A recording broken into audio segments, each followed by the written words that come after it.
अमेरिकेच्या B2 विमानांनी खरं तर हा हल्ला केलाय। त्याची वैशिष्ट्ये आपण जाणून घेऊयात। अमेरिकेचे B2 विमान हे बॅटसारखं शेपूट नसलेलं अत्याधुनिक लढाऊ विमान आहे। B2 हे एक स्टील्थ बॉम्बर असून रडार त्याला शोधू शकत नाही। अमेरिकेकडे 20 B2 बॉम्बर लढाऊ विमानं आहेत आणि अमेरिकेने इतर कोणत्याही देशाला एकही B2 बॉम्बर विमान विकलेलं नाहीये। B2 विमान हे आहे जे घातक MOPB बॉम्ब डागू शकतं।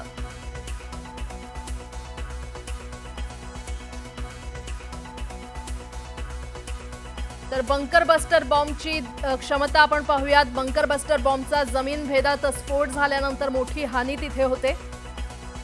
जवळपास 13,600 किलोग्रॅम वजन असलेला हा बॉम्ब असतो आणि जमिनीखालील बंकर टनेल मधील लक्ष्य भेदण्यासाठी हा बॉम्ब बनवण्यात आलेला आहे।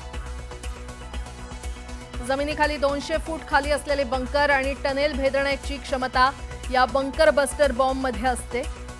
त्यानंच हा हल्ला करण्यात आलेला आहे।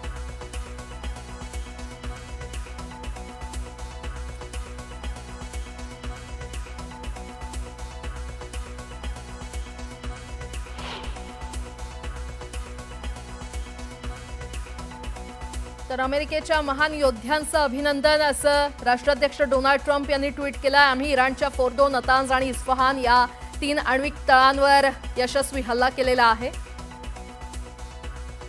सर्व विमानं आता इराणच्या हवाई हद्दीबाहेर आहेत आणि इराणच्या फोर्दोवर स्फोटांच्या संपूर्ण पेलोडचा मारा करण्यात आलेला आहे।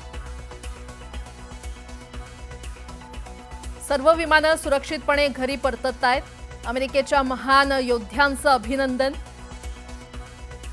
असं ट्विटमध्ये राष्ट्राध्यक्ष डोनाल्ड ट्रम्प यांनी म्हटलेलं आहे। जगात असं दुसरं कोणतंही सैन्य नाही जे हे करू शकलं असतं। आता शांततेची वेळ आलेली आहे असं ट्विट अमेरिकेचे